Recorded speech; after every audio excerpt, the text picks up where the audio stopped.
Are we live? We're live. Hi. Hello, everyone.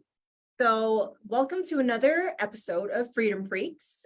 Nicole here, Michelle, we've got Keely, and we have a guest on who is another entrepreneur that we love for everyone to meet. And so we like to do these Freedom Freak episodes where we bring other entrepreneurs just like yourself to talk about some of the things that they've done to help free them up from their business and run really successful businesses. And so Keely is going to jump in and kind of introduce our guest today. And so if you want to take it away. Yes. So today we are so excited to be hosting a live interview with Lincoln Roth. He's a current client of ours, and he is the owner of Linx Outdoors. So Lincoln was a college student who, after attending classes, picked up a lawnmower and started his entrepreneurial journey.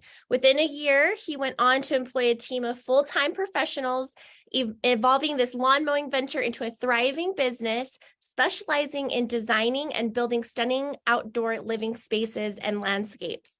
Let's give Lincoln a warm welcome, and thank you so much for joining us today, Lincoln. We're really excited to get to know more about you and your business. I've checked out your website. It is beautiful. You do awesome work. We're just really excited to have you. So perfect. Thank you guys. Thank you guys for having me.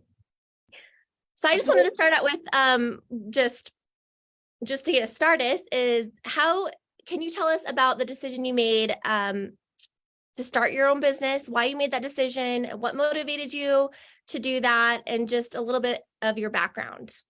Yeah, for sure. So I always enjoyed working hard and doing stuff like that, especially outside. And like you mentioned, I think I first started just probably like a lot of people in home service, like lawn mowing. It's super simple. It's, super low barrier to entry. Pick up a lawnmower and knock on some doors and start mowing grass. And I did that and kind of piddled around with other landscape jobs, like small, mulching stuff, flowers, stuff like that. And was doing that just to keep me busy after college classes and stuff like that. I was living at home and driving to school, so I had a bunch of free time. I would go to class for half a day and then, go mow the lawns that I had or do landscape jobs. And I quickly realized the demand for people that needed just a good contractor, I guess, you do good work and then all of a sudden they're like, hey, could you trim my bushes? Hey, could you, put my mulch bin? Could you trim this tree? And I realized wow, there's a bunch of opportunity here. So from that just kind of evolved into doing other landscape projects and eventually having enough work where I'm like, I need help. I'm in school full time. I can't do this on my own. And hiring people and started just doing everything outdoors, really. I love it. Okay, I didn't even ask. Are you wearing your shirt? Yeah, I am. Okay, we got to do photo sweet. up here. We all freedom freaks. Yeah. Nice, I love it. Okay, so do you mind if I ask how old you are? Yeah, yeah. I am 20 years old. 20 years old. Okay, Wow. So that's incredible. I'm curious, from your 20-year-old brain. When I was out of school, I was not thinking about starting a business. I was just how do I get a job and how do I pay rent and just basic survival. How do I pay for toilet paper? Yeah. What does freedom mean to you at your age? What are you excited about when you think of freedom with your business? I think freedom to me, truthfully, is doing what I'm doing now. I don't like people saying oh, I get to make my own schedule, because I do, but I don't. There's customers that need things done. My employees need something done. So I'm still tied to it in a way, but just the freedom of knowing I'm doing what I'm doing. I'm building it for myself. I know the values that we stand behind. I know the culture that we're building. I think my freedom is in building opportunity and building things for other people. And I truly believe that's what I'm here for, what I'm put on earth for, is to create opportunities for others. So I find a bunch of freedom in doing that every day. I love that. Wow, that's Yeah. awesome. When did you feel your business started to really, I guess, just start growing, where that light bulb was just oh my gosh, I have something here? Yeah, probably. So I went to college for a whole year. I went in the fall. That was my freshman year. I finished the spring. Everything was going really well. And then I had summer break, and I had just hired my first full-time employees right before summer break. And when I could fully devote myself to the business, 10, 12 hours a day, that's all I was doing. I wasn't having to go to class or drive downtown or anything. I realized wow, I can build some momentum when I'm just focusing on this. And that summer was when I really realized okay, if I commit myself to this and the team and getting the right people and having the right stuff, I think like we have an opportunity to do something really special. So I went to school that next semester, and then I was barely there that semester. Honestly, I probably shouldn't have went, just making my mom happy going. And then after that semester, I, was doing that full time. Yeah. Okay, so you're 20 years old. You already have 8 full-time employees. That's freaking amazing. 1 year in the business, right? Yeah, one full year. In high school, obviously I did stuff, but one full year, like with employees doing everything like that. What have been some of your hardest challenges when it comes to having employees? Probably at first, like just learning, and I have really great mentors. Like I learned a lot, obviously. I still have so much to learn. But like just learning like that people aren't just gonna come to a place and just work. Like people aren't just gonna show up every day and do what you say, and you're gonna have problems, but people aren't just gonna show up and sign up for something that's, doesn't have any opportunity for them. So like really realizing like how to create opportunities for people, that's going to better their life as well as mine. Like how can I create something, a career path for someone to come in at $18 an hour, and within 2 years they're making $25 an hour with their own crew and managing people and stuff like that. So like figuring out ways just to create opportunity, to continue like the growth that I want to see. I think that was like a really big learning point for me, that like people don't just show up and work. You have to have an opportunity for people. And I feel like if you have opportunity, and the businesses that do have opportunity don't have issues with employees, or say that there's a labor shortage, or, because they have opportunity and people want to, be around that. Yeah, that makes a lot of sense. What have you found to be effective as far as attracting clients?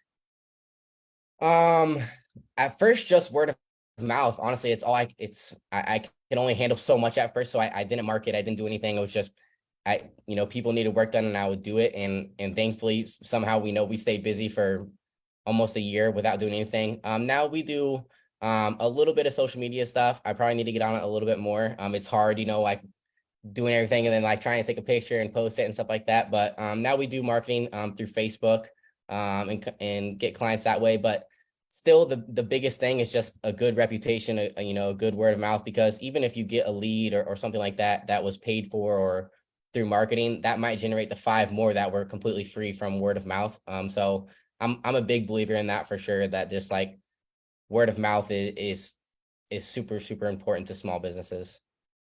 Oh yeah, absolutely. Do you have any kind of like referral program, or do people just naturally refer you?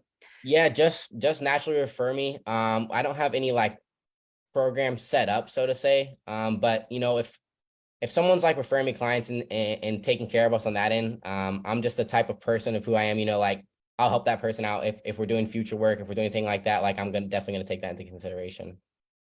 Yeah.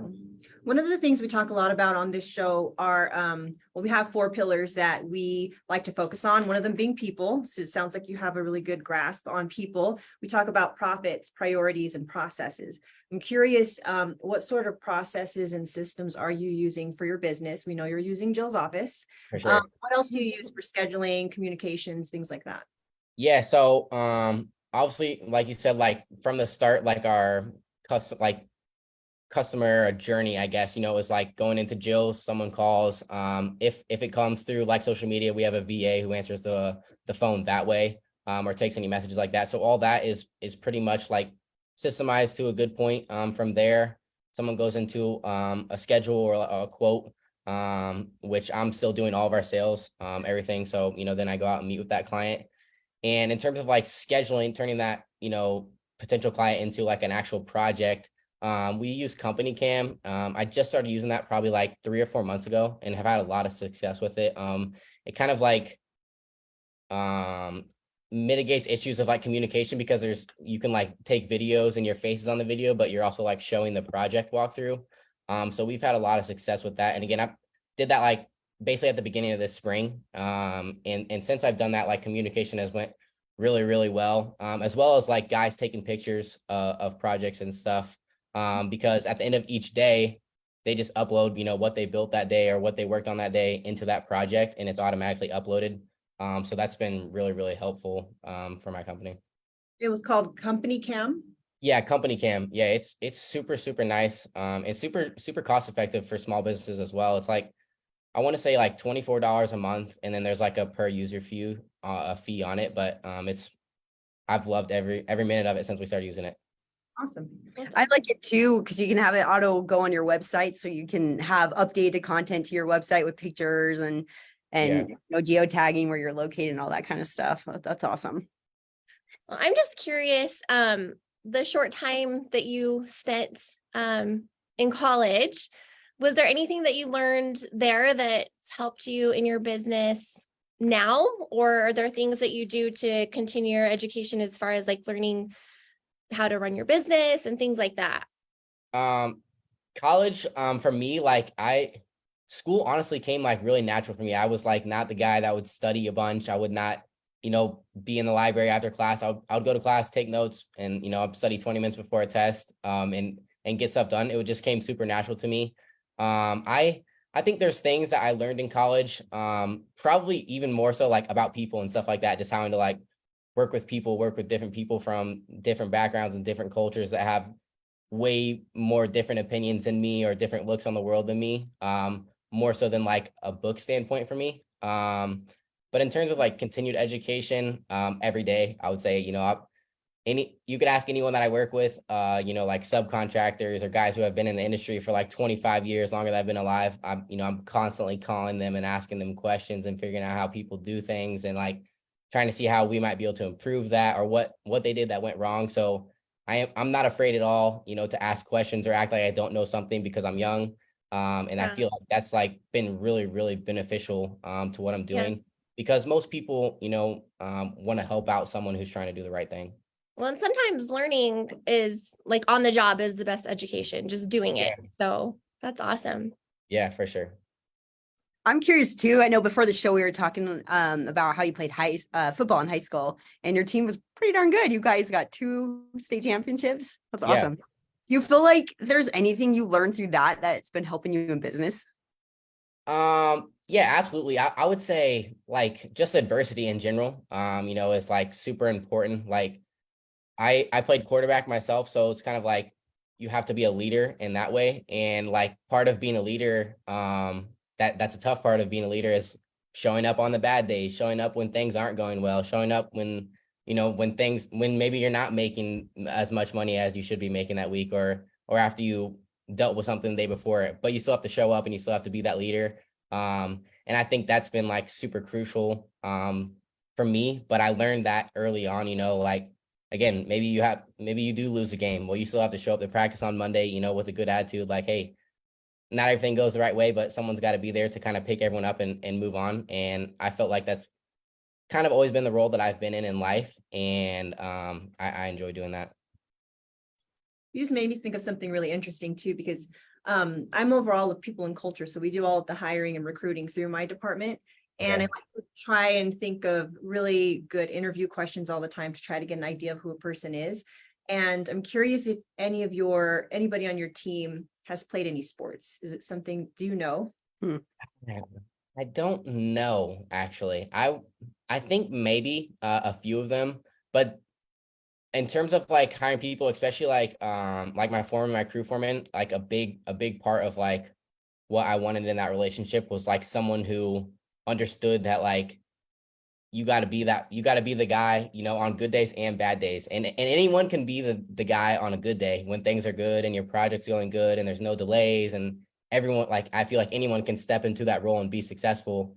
But like, can you step into a project that's going really, really bad or materials are really behind and you've had 3 days of rain and everything's behind and then still have, be the guy. I think that's what's really hard. And almost like sometimes it's hard to almost teach people that because it's just something that like you kind of have to like understand and grasp for yourself. But it's almost like the most important thing in terms of like what we do.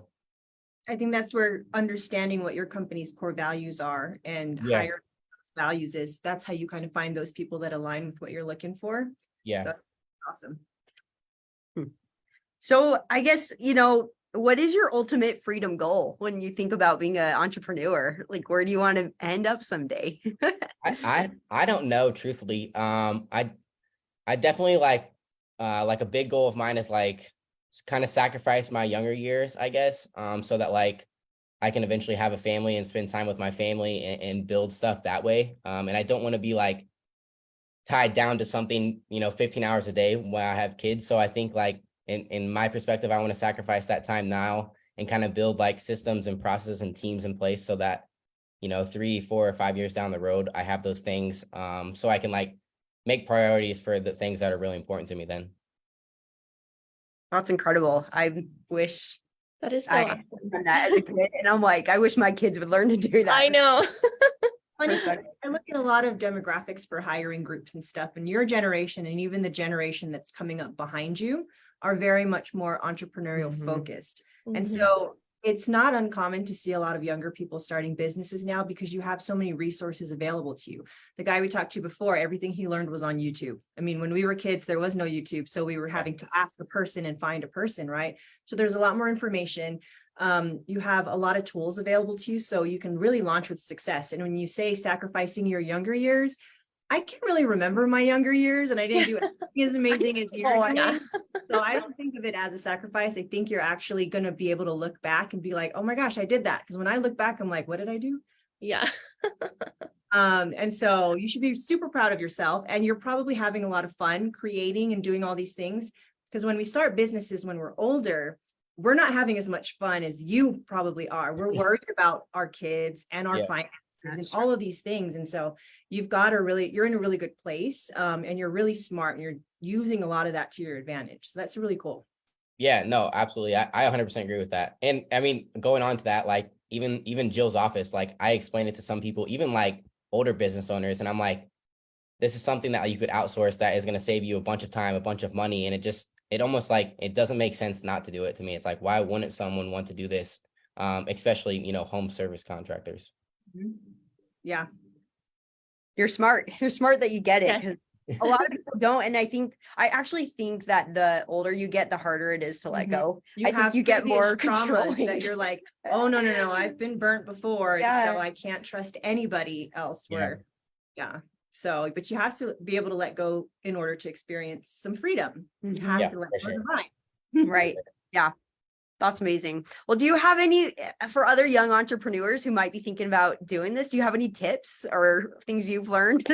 Or even for older ones. Because Yeah, you're probably Yeah. ahead of a lot of older ones that Yes. just, Yeah. yeah.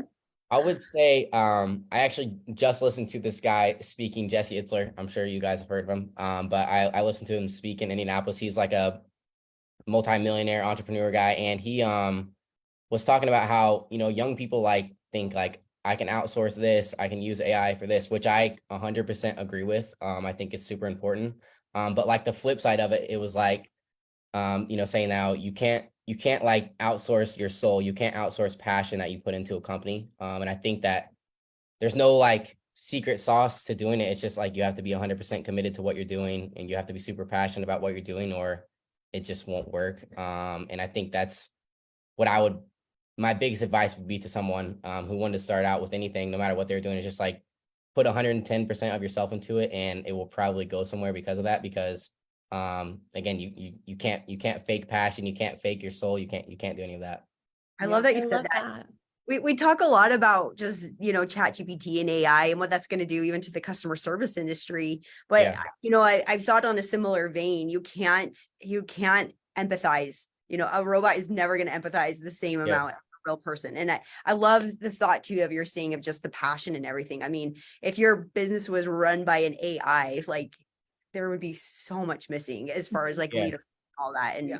and as far as technology goes, it's never going to be able to replace that. So I love having that perspective. That's an incredible perspective on that. Do you guys have any other questions? Mm, Mm. Not Thank you really. for I mean, it. well, there was one question that I thought was interesting as far as like, I think financially that finance is usually a big hurdle for Mhm. business owners. Even if they can afford something, the cost of it is what is sometimes the barrier for them to make the leap into, like you said, using Jill's office, like, oh, I can't afford it, or I don't want to put money there. But what have you found to be maybe your biggest financial struggle, like hiring your first employee, making payroll? Like, where did you kind of hit a wall sometimes or at one point? Definitely like first full-time employees for sure. Like I don't know what, it was just like a mental barrier of mine, like thinking like, wow, 40 hours a week. I remember like telling people like, there's no way I could pay someone, 40 hours a week. But I think again, like when you do make an investment in like that, whether it's people or equipment or systems, and you make that investment, I think pretty quickly you find out like if it was a good one or not. It doesn't take much time to figure out, because there's definitely been things that I've tried that, certain softwares that I'm paying for, and like the second month in, I'm like, man, I just don't see, the benefit of us doing this. So I don't know why this costs so much money. And it's like, okay, let's not use that. Let's go to something else. But a perfect example, even like Jill's office, I was like, okay, we're gonna do this. And again, pretty quickly, 2 weeks in, I'm like, wow, there's no way I could live without this. Like it makes perfect sense to do it. So I think like part of being a business owner is taking a little bit of risk, obviously. But once you take that risk, pretty quickly you find out whether it was a good one or not, most times. And I feel like that's true with people and systems and equipment and all that stuff. Yeah. Man, in your answer though, I do hear that you just have this amazing entrepreneur brain, because your perspective as you're talking through that, not everyone can do that again. It's like they of just knowing you're going to make decisions and then you're going to try it out. And if it's right, you keep moving forward. It's not, you you redirect. And the fact that I can hear in your words that you understand that perspective of it's just a matter of moving forward, redirecting, or keep going. And that Yeah. not everyone has that. That's an incredible gift you have. No, thank you. But yeah, that's been a super important part. Like I'm super young, and I know that, and I make mistakes just like everyone else, but it's like, okay, wasn't the best decision. What can we do to move forward? Like just keep moving forward. I love it. Yeah. Well, thank you, Lincoln. Thank you for letting us join you on your freedom journey. And we're Yes, just thank super excited to you. be a part of it. We love helping answer your calls for your customers, and it's been fun to get to know you a little bit better. So Absolutely. Thank you guys. I really appreciate it. Thank you. thanks everyone for joining us. We'll see you next time.